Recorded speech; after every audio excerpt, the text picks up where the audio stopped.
close your eyes. Listen to the silence. For a generation, the name Vietnam echoed with the sounds of a turbulent history. But time has turned the page. Today, the silence here is not empty.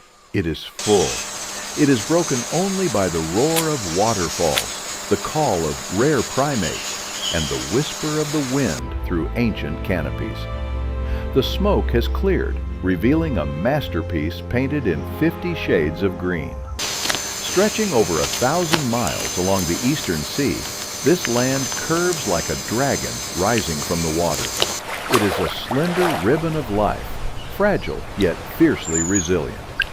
From the mist-shrouded peaks of the north, where snow dusts the bamboo, to the sun-drenched wetlands of the south, where rivers weave like veins, this is a sanctuary of contrast. Here, nature does not just survive, it rules. Hidden within these jungles are creatures found nowhere else on Earth, survivors of an ancient world. Welcome to a place where every sunrise promises a new beginning. Welcome to Vietnam's hidden wilderness. But in a world that is changing so fast, how much of this wild magic still remains?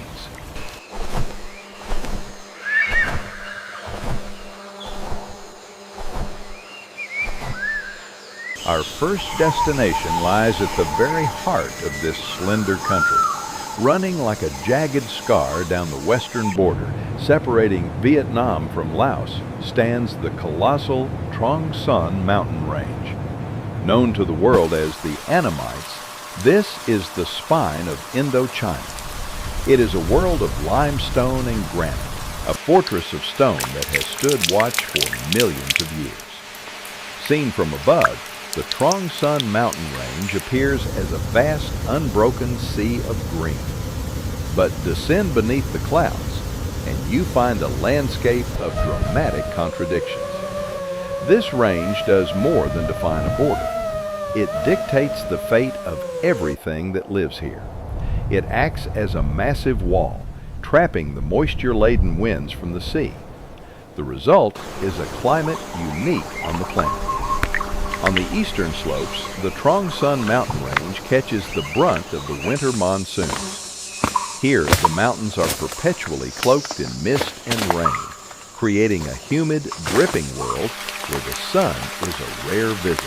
Ancient trees are draped in heavy coats of moss, and the air is thick with the scent of wet earth and decay.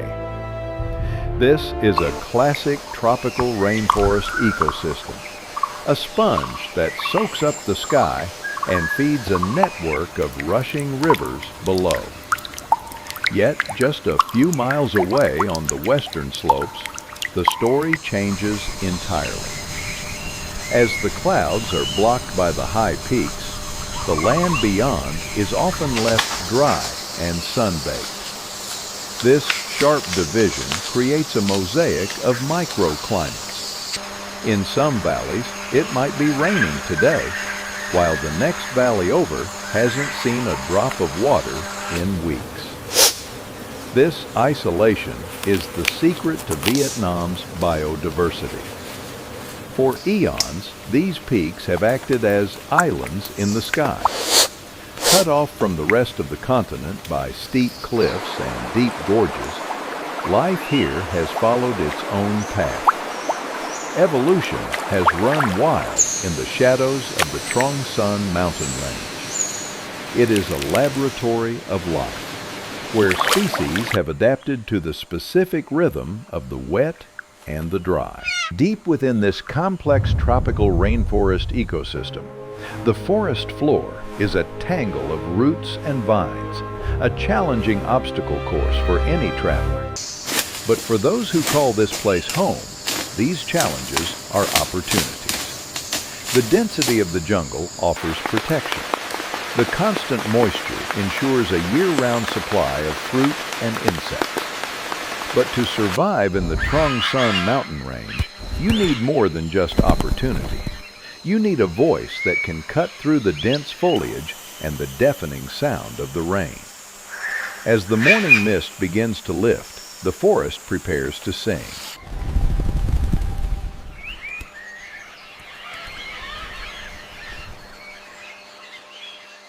As the first rays of sunlight pierce the mist of the Truong Son Mountain Range, a sound erupts that is unlike anything else on Earth. It starts as a low murmur, then rises a series of whoops and trills that echo across the valley. This is not a cry of distress. It is a song of love and ownership. High in the canopy, the yellow-cheeked Gibbons are waking up. These are the acrobats of Vietnam's hidden wilderness. With arms longer than their legs and bodies built for weightlessness, they do not climb, they flow. They swing from branch to branch with the grace of trapeze artists, clearing 30 feet in a single bound. In the dense, tangled world of the tropical rainforest ecosystem, the ground is a place of danger. Safety lies in the sky, and these primates have mastered the art of never touching the earth. But it is their appearance that is truly striking. The male is a sleek shadow, his fur jet black, accented by golden cheeks that catch the morning light. Beside him is his partner, the female. She is a stark contrast, draped in honey-colored fur with a patch of black atop her head like a small, dark cap.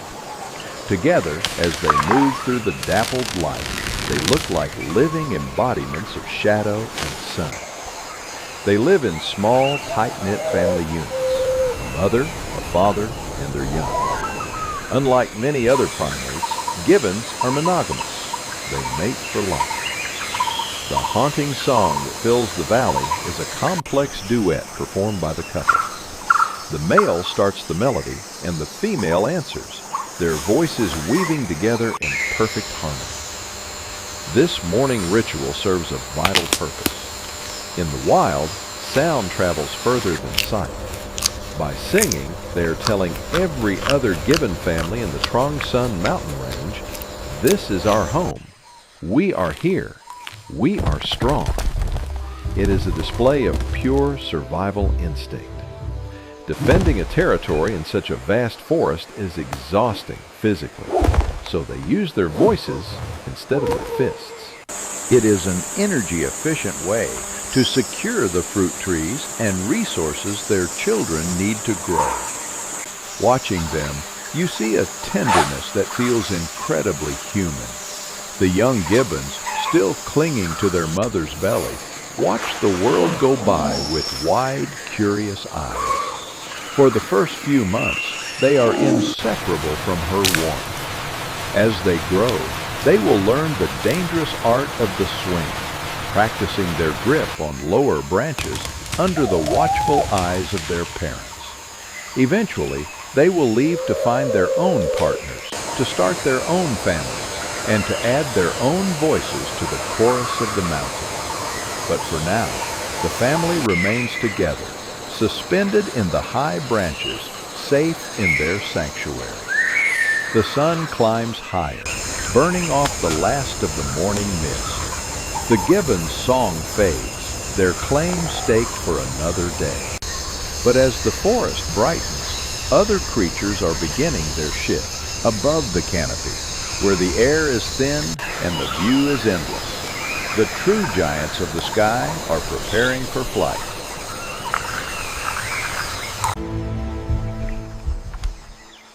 In the tropical rainforest ecosystem of Vietnam, silence is rarely absolute.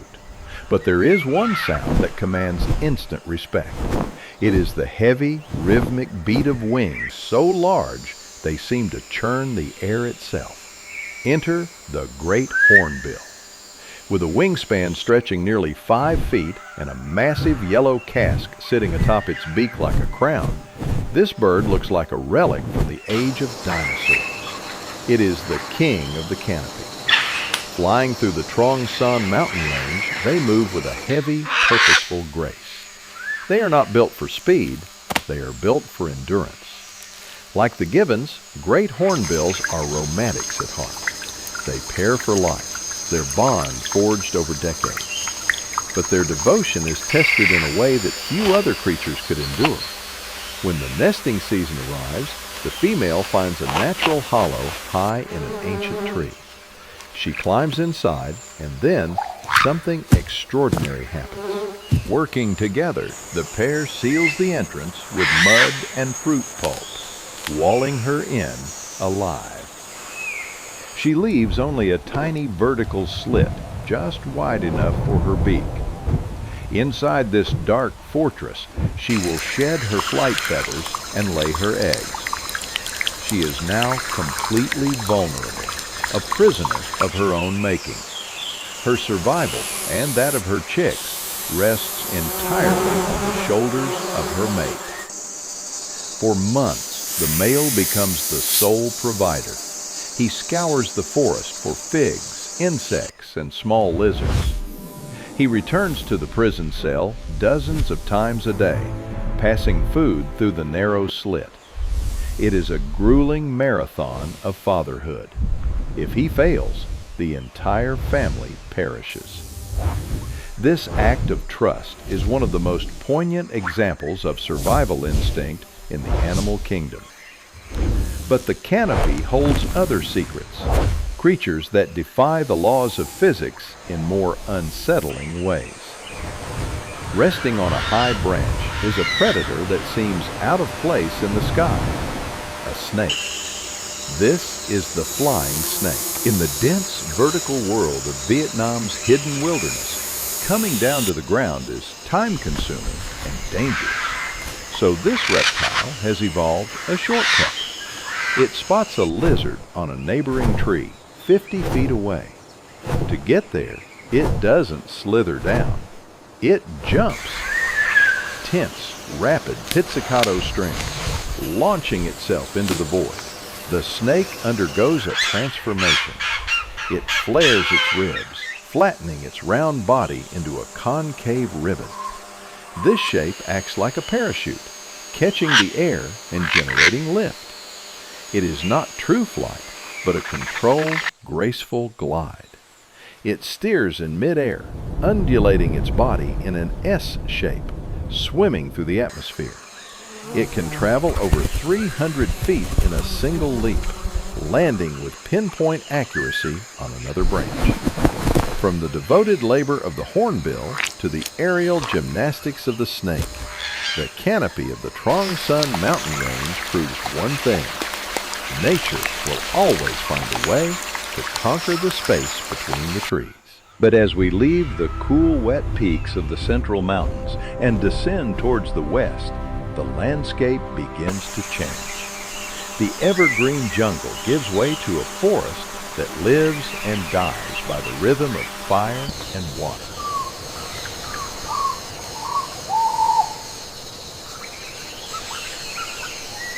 West of the Central Mountains lies a landscape that seems to belong to another continent. This is Gióc Đàn National Park, located in the Central Highlands. Unlike the evergreen canopy we just left, this is a deciduous forest, a dry, open woodland known locally as the Cop Forest. For 6 months of the year, this land is locked in a battle with the sun. The trees, ancient dipterocarps with thick, fire-resistant bark, drop their leaves to conserve moisture.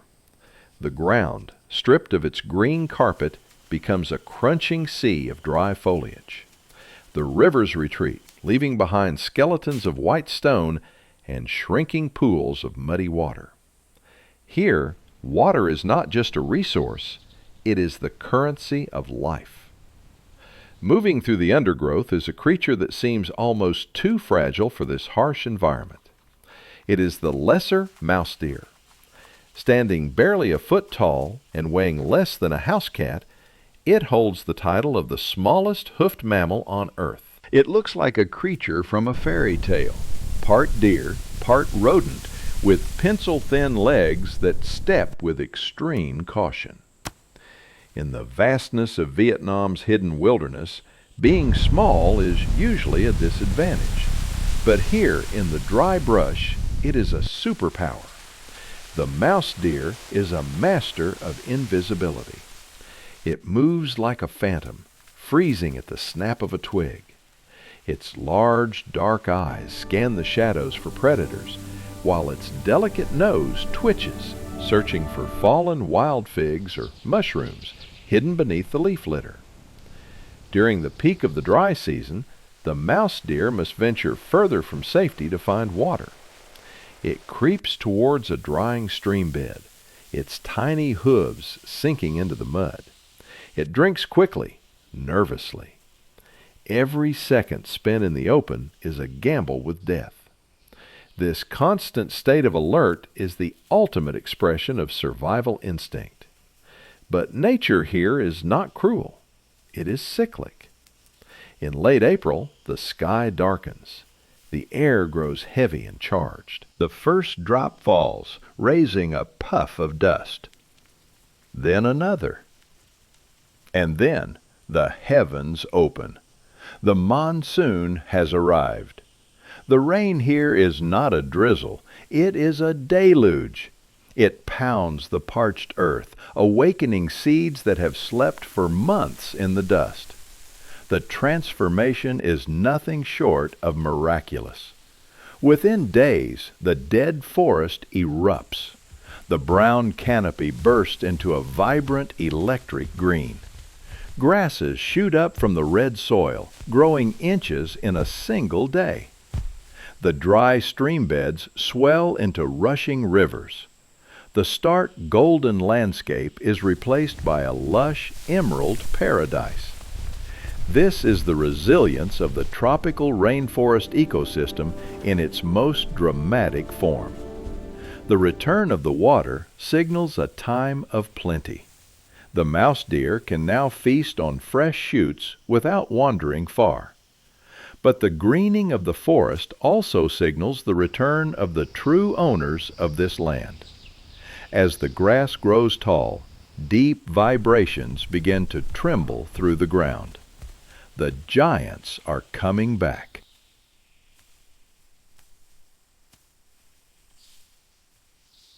The rains of the Central Highlands do more than just turn the grass green. They summon the architects of the forest. Emerging from the bamboo thickets, a massive gray shape pushes through the foliage like a ship parting the sea. It is an Asian elephant. Smaller than their African cousins with rounded backs and smaller ears, they are nonetheless titans of Vietnam's hidden wilderness. A fully grown male can weigh 4 tons. He moves with a deceptive quietness, his padded feet absorbing the sound of his immense weight. But you feel him before you see him. A low-frequency rumble felt in the chest rather than heard by the ear signals his arrival. In Yak Dan, elephants are not just residents, they are landscape engineers. As they move, they smash through scrub and tear down branches, creating wide highways through the jungle. These elephant paths become vital arteries for smaller creatures, tigers, deer, and boar, who use them to navigate the dense undergrowth. But the true power of the elephant lies not in its muscle, but in its mind. Leading the herd is not the largest male, but the oldest female, the matriarch. She is the library of the herd. In her brain is a mental map of the entire region, built over decades. She remembers exactly where the sweetest bamboo shoots grow after the first rains. She knows which muddy pools hold water during the driest droughts, and which trails are safe from poachers. Her memory is the key to the herd's survival instinct. Watch how the herd moves. It is a family unit bound by empathy. When a calf stumbles, the aunts and sisters stop, using their trunks to gently nudge it forward. Their trunks, capable of uprooting trees, are used here with the delicacy of a human hand, caressing, reassuring. For centuries, the indigenous Ed people of this region have lived in the shadow of these giants. To them, the elephant is not a beast of burden, but a member of the community. In the village of Bomdan, elephants were once traditionally part of the family, their health prayed for in solemn ceremonies. Today, that relationship is evolving. The days of riding elephants are fading. replaced by a new understanding of conservation. Now, the focus is on letting elephants be elephants. Yet a shadow hangs over this peaceful scene. The wild population of Asian elephants in Vietnam has plummeted. Habitat loss and human conflict have pushed them to the brink. They are now a critically endangered species. Seeing a wild herd in Yokdan today feels like witnessing a miracle. They are the last of their kind, wandering a fragmented world. Every calf born is a victory. Every old matriarch lost is a tragedy. As the sun sets over the red basalt soil, the herd moves on, disappearing into the twilight. They leave behind only footprints and the fading echo of a rumble. They are heading deeper into the forest, seeking sanctuary in the few places where the modern world cannot reach them. But our journey must continue. Leaving the warm, red earth of the south, we travel over 1,000 miles north. We are heading to a place where the tropics meet the temperate zone, where the mountains pierce the clouds, and winter brings a blanket of white.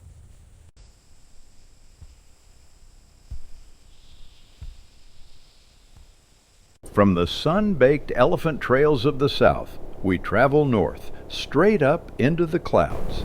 Welcome to the Truong Son Mountain Range, dominated by Mount Fansipan, the roof of Indochina. These peaks tear into the sky at over 10,000 feet. Here, the rules of the tropics no longer apply.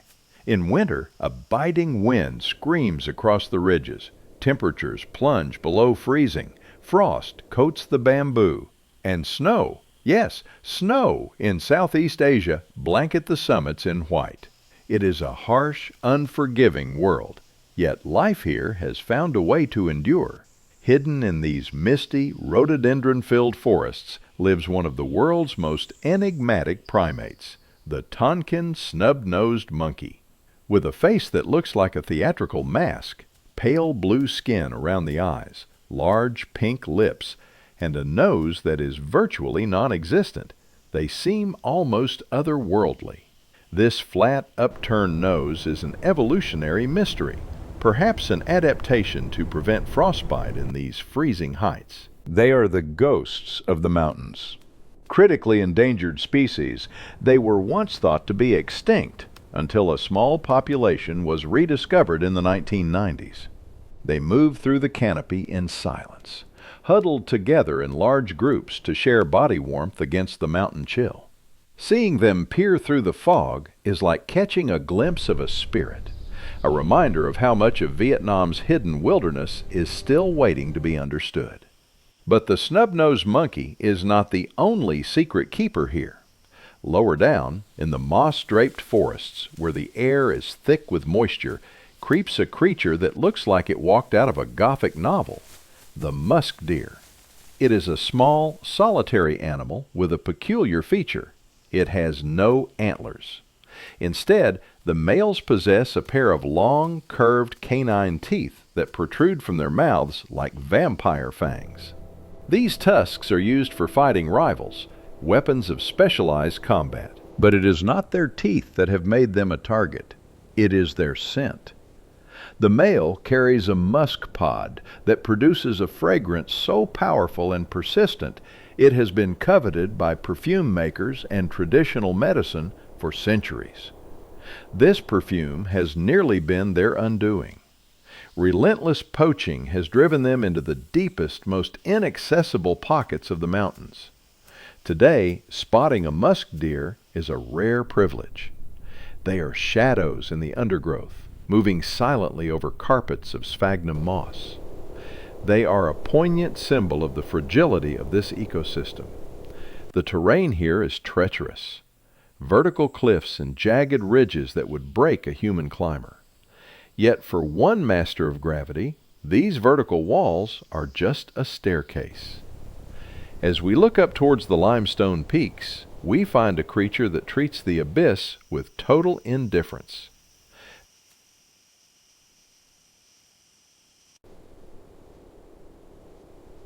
On the jagged limestone karsts that jut out of the northern mountains like dragon teeth, the ground does not slope, it drops. This is a landscape of vertical walls and razor-sharp edges. It looks uninhabitable, but look closer. Clinging to a ledge barely wider than a human hand is a dark, stocky shape. It is the mainland Serow, part goat, part antelope, and built like a tank. The Serow is the undisputed mountaineer of Vietnam's hidden wilderness. With a thick, coarse mane and short, powerful legs, it doesn't look like an athlete, but appearance is deceiving. The Serow lives on the edge, literally. Its predator avoidance strategy is simple but extreme. Go where no one else dares to follow. Tigers, leopards, and poachers may rule the forest floor, but the vertical world belongs to the Serow. Its secret weapon lies in its feet. Its hooves are split and equipped with soft, rubbery pads that grip the rock like climbing shoes. They can find purchase on the slickest wet limestone or the crumbliest slate. Watch as it moves. It doesn't scramble. It flows. It calculates each step with the precision of a master climber. A vertical jump of 6 feet onto a narrow pinnacle? Effortless. A controlled slide down a scree slope? Routine. This is survival instinct, honed over millions of years. By making the treacherous cliffs their home, they have turned the geology of Vietnam into their fortress. They are solitary creatures, patrolling their high-altitude territories alone, marking their paths with scent glands near their eyes. Seeing a Serow stand silhouetted against the gray sky, looking down from a precipice, you realize they are the guardians of these stone towers. They are a symbol of rugged endurance, thriving in a place where one wrong step means death. But the mountains of Vietnam are not just cold rock and mist. Further south, a different kind of mountain rises from the sea, a place where the jungle is painted in technicolor. Leaving the gray cliffs behind, we travel down the coast to the city of Da Nang. Here, a peninsula juts out into the East Sea, holding a treasure that was once thought lost.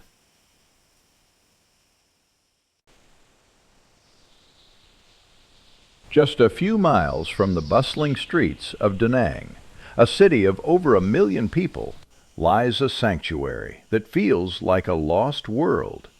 This is the Son Tra Peninsula, often called Monkey Mountain. It is a rare jewel where the tropical rainforest ecosystem plunges directly into the turquoise waters of the East Sea.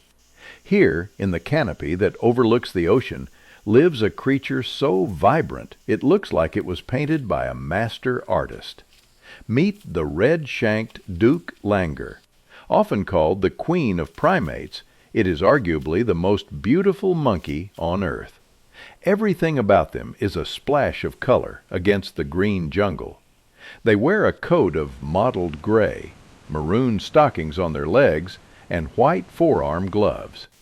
Their faces are a masterpiece. A golden-orange complexion framed by white whiskers and keen, almond-shaped eyes. In the soft light of dawn, watching a family of Douc Langurs grooming each other is a scene of pure tranquility. They are quiet, gentle vegetarians. Unlike the noisy Gibbons of the mountains, the Langurs move with a polite hush. They are picky eaters, selecting only the tenderest young leaves, unripe fruits, and flowers. Their multi-chambered stomachs are specialized fermenting vats, allowing them to digest toxic leaves that other animals cannot touch. Life here seems idyllic. A male sits on a high branch, gazing out over the ocean, his silhouette framed against the vast blue horizon. It is a picture of perfect peace. But this paradise is an island in more ways than one. Sun Tra is isolated. On 3 sides it is surrounded by the sea. On the 4th, a growing city presses against its borders.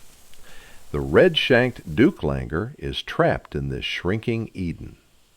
They are an endangered species, their future hanging in the balance between preservation and development. Seeing them leap through the trees, their maroon legs flashing in the sunlight, you feel a mix of awe and anxiety. They are the ambassadors of Vietnam's hidden wilderness, reminding us that beauty, no matter how resilient, is fragile. They survive here only because we allow them to. As the sun sets over the peninsula, casting long shadows towards the south, we leave the coast behind. We are heading deep into the southern interior, to a place where the jungle floor trembles under the weight of true giants. We are entering the domain of the Gaur.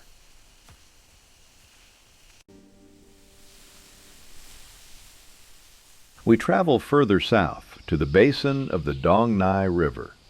Here lies Tien National Park, a sprawling expanse of lowland tropical rainforest.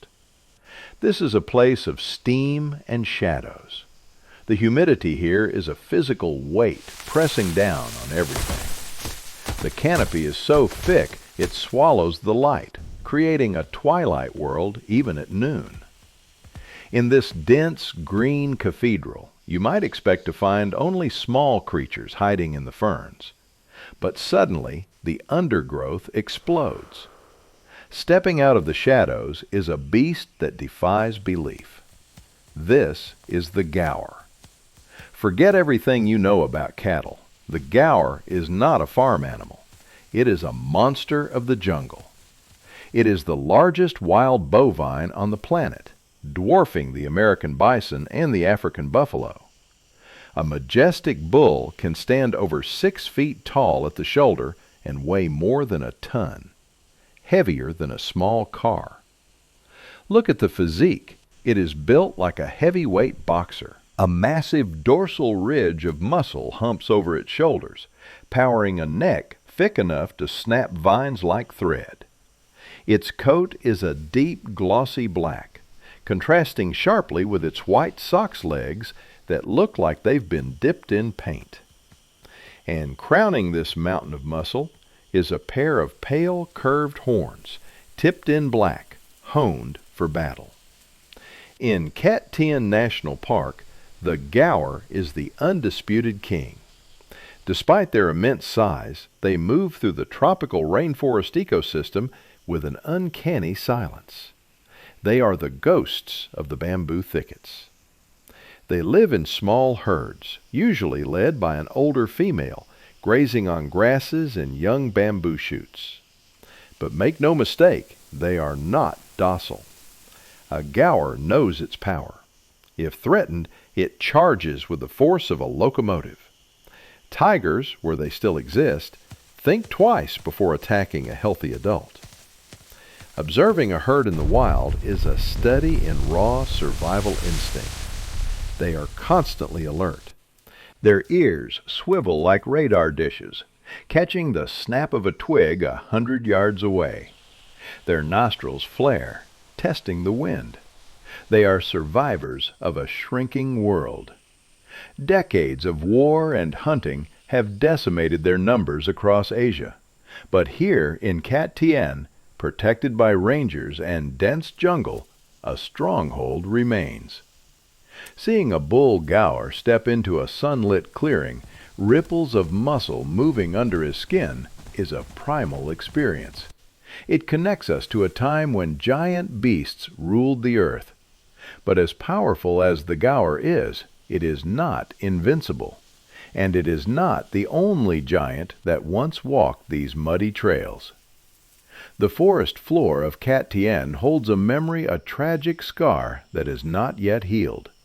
Just a few years ago, another footprint could be found here. A footprint belonging to a creature even more armored, even more ancient. But now, that footprint is gone forever.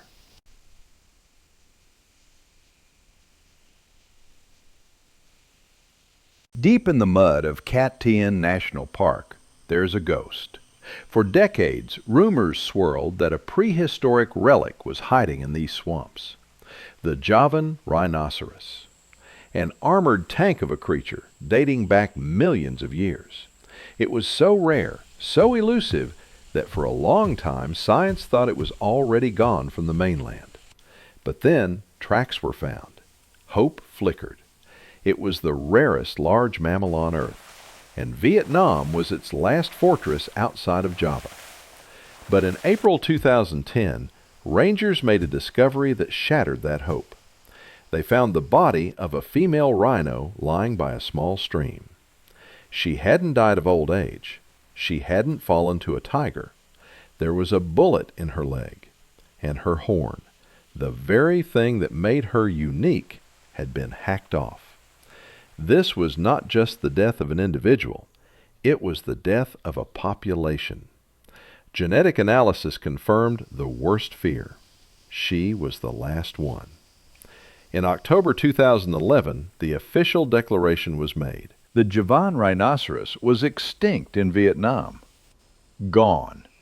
Today, her skeleton stands in a museum nearby, a collection of white bones wire-mounted in a silent room. But out here, in the Tropical Rainforest Ecosystem where she once walked, her absence is deafening. Extinction is a difficult concept to grasp.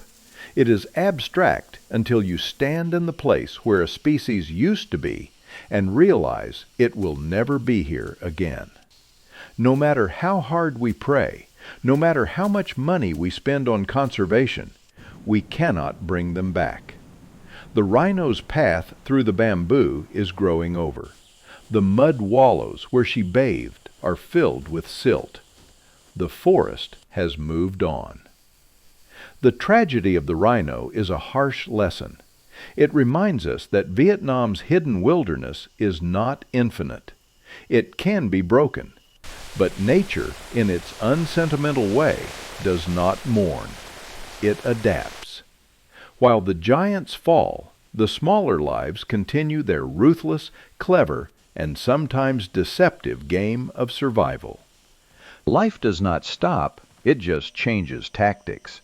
And in the branches above the rhino's old grave, a different kind of thief is at work.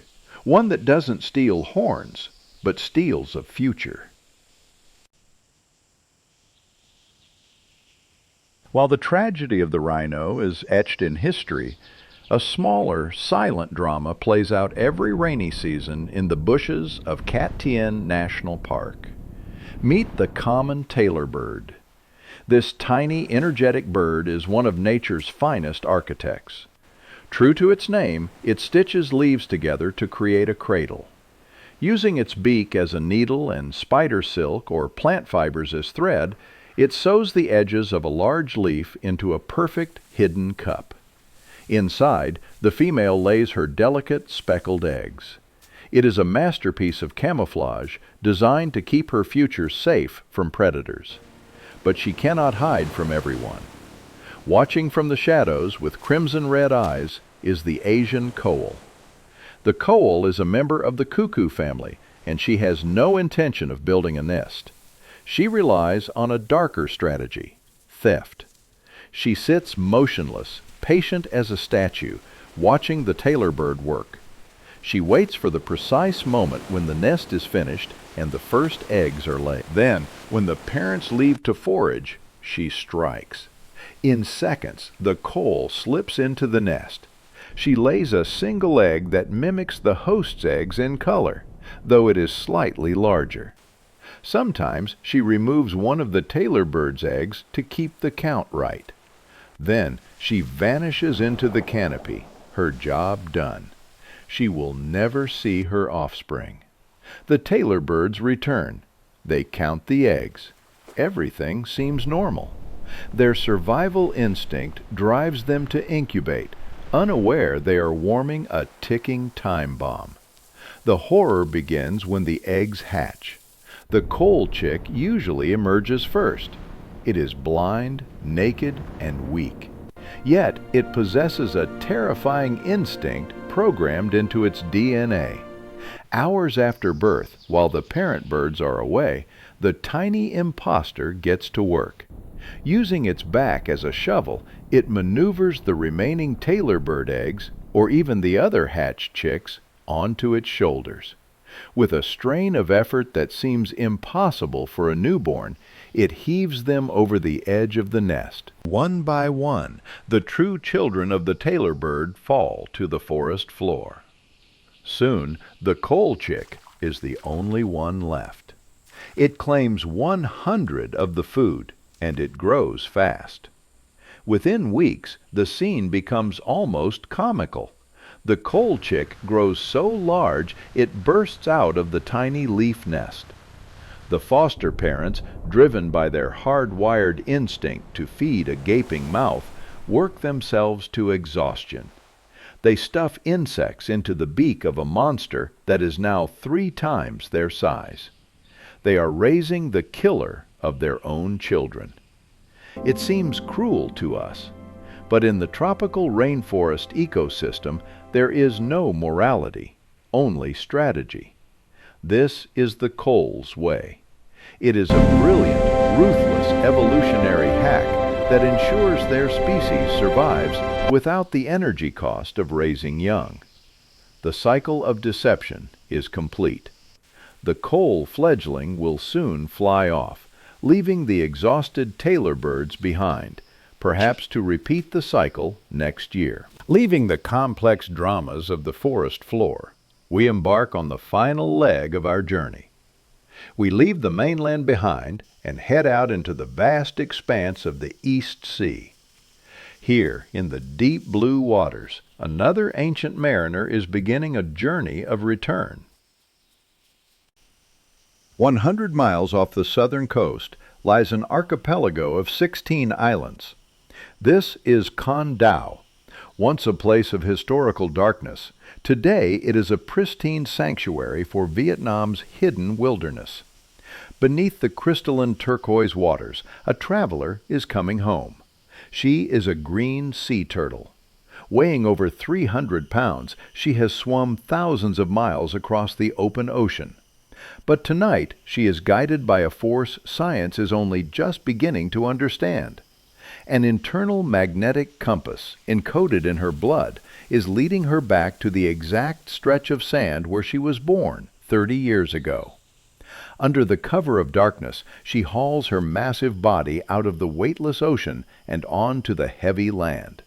It is an exhausting ordeal. She drags herself up the beach, sighing with every push. Far above the high tide line, she begins to dig. Using her rear flippers like skilled shovels, she carves a flask-shaped chamber. Then, in a trance-like state, she lays her clutch over 100 soft ping-pong ball-sized eggs. Tears stream from her eyes, not from sadness, but to cleanse the salt from her body. Once covered, she returns to the sea, leaving her offspring to the mercy of the sand. 2 months later, the sand begins to boil. Dozens of tiny heads break the surface. The hatchlings have arrived. Now they face the most dangerous minutes of their lives. The run to the ocean is a gauntlet of death. Crabs patrol the beach, waiting. Seabirds circle overhead. The hatchlings must sprint. Their flippers, designed for water, scramble frantically over the dry sand. Narrator's voice drops to a whisper. Only 1 in 1,000 will survive to adulthood. But for those who make it to the surf, a life of freedom awaits. While the turtles dominate the sandy shores, the seagrass meadows of Con Dao hide another secret, one even rarer. Drifting through the shallows like a majestic blimp is the dugong, often called the sea cow, and the inspiration for the myth of the mermaid. This gentle giant is critically endangered. Vietnam is one of the few places in Southeast Asia where they still linger. They are shy, peaceful vegetarians, grazing on the seagrass beds like cattle in a submerged pasture. Every breath they take, surfacing with a soft puff of mist, is a victory for conservation. Con Dao National Park has worked tirelessly to protect these waters, banning destructive fishing to ensure the meadows and the mermaids remain. In these blue waters, the ancient rhythm of life continues undisturbed. But our journey must end where the water ends. We head back to the mainland, to the place where the mighty Mekong River finally meets the sea.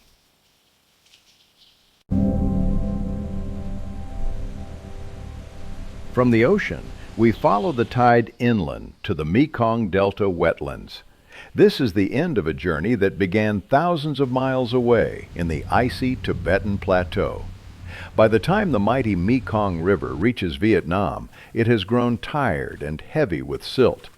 It splits into 9 vast branches, known locally as the Cu Long Da, 9 dragons, before emptying into the sea. Here, the boundary between land and water is blurred. This is a liquid world. For half the year, the floating season transforms the landscape. The river rises, swallowing the fields. But this flood is not a disaster, it is a blessing. It brings the nutrient-rich sediment that makes this region the rice bowl of Vietnam. And with the water comes life. As the water levels rise, the Mekong Delta Wetlands turn into a bustling metropolis for birds. Striding through the tall reeds with an almost comical confidence is the purple swamp hen, with its electric blue plumage and a massive red beak that looks like it was dipped in wax. It is hard to miss. They are the noisy neighbors of the delta, their harsh, cackling calls echoing over the vast lotus ponds. They are bold, adaptable, and thriving in this man-made paradise of rice and water. But look closer at the surface of the lotus ponds. There is a creature here that seems to defy the laws of physics. The pheasant-tailed jacana. Known as the lotus walker, this bird has arguably the most specialized feet in the avian world. Its toes are incredibly long, spreading its weight over a wide area. This allows it to walk directly on top of floating lily pads and lotus leaves without sinking. It moves with the grace of a ballerina, stepping lightly across a fragile green dance floor. During the breeding season, the jacana flips the script on traditional gender roles. The female, larger and more aggressive, defends the territory. Once she lays her eggs on a floating nest, she leaves. It is the male who takes over. He becomes the sole caretaker. He incubates the eggs, sitting precariously on the drifting vegetation. When the chicks hatch, they are tiny balls of fluff with oversized feet. If danger approaches, a snake or a large fish, the father performs a miraculous trick. He signals the chicks, and they rush to him. He tucks them under his wings, carrying them to safety like a feathered lifeboat. This tender scene plays out against a backdrop of human activity. Farmers in conical hats row their sampans quietly past the nesting birds. In the Mekong Delta Wetlands, the line between the wild and the human is thin. People here have learned to live with the rhythm of the rising and falling waters, just like the jacana. It is a place of abundance, a testament to the generosity of the river. But even here, the balance is shifting. Dams upstream and rising seas downstream threaten to change the 9 dragons forever. As the sun sets, turning the vast flooded fields into a mirror of the sky, we reach the end of our journey across Vietnam. From the snowy peaks of the north to the warm waters of the south, we have witnessed a land of incredible resilience.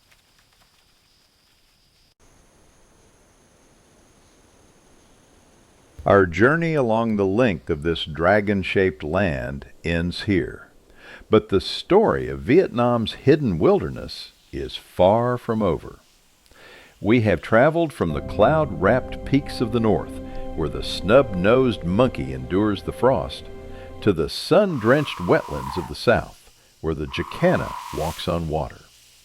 We have listened to the love songs of gibbons echoing through the canopy and felt the ground tremble under the feet of the last Asian elephants. What we have witnessed is more than just scenery. It is a testament to the power of resilience. For decades, the world knew Vietnam only through the lens of conflict. But the land has healed. The craters have become lotus ponds. The scorched earth has turned green again. The survival instinct of nature here is fierce and unrelenting. It reminds us that life, no matter how fragile it seems, always strives to find a way back to the light. But this resilience is not infinite. The empty footprint of the Javanan rhino in Cat Tien is a somber warning. It reminds us that once a species is gone, no amount of regret can bring it back. The endangered species we met today, the majestic Gaur, the colorful Douc Langur, the ancient turtle, are still here, but they are holding on by a thread. Their future is no longer determined solely by the laws of the jungle. It is determined by us, by our choices, by our willingness to make space for the wild in a crowded world. Conservation is not just about saving animals. It is about saving the spirit of our planet. It is about preserving the wonder that makes us look up at the trees and listen. Thank you for walking these trails with us. Thank you for listening to the heartbeat of Vietnam. What touched you most on this journey? Was it the devotion of the Hornbill father, the courage of the tiny turtle hatchling, or perhaps the haunting silence left by the rhino? Please share your thoughts in the comments below. Let's keep the conversation about these incredible creatures alive. If this journey moved you, consider sharing it with someone who loves the wild world as much as you do. And don't forget to join us for our next adventure, because the world is vast and there are many more stories waiting to be told.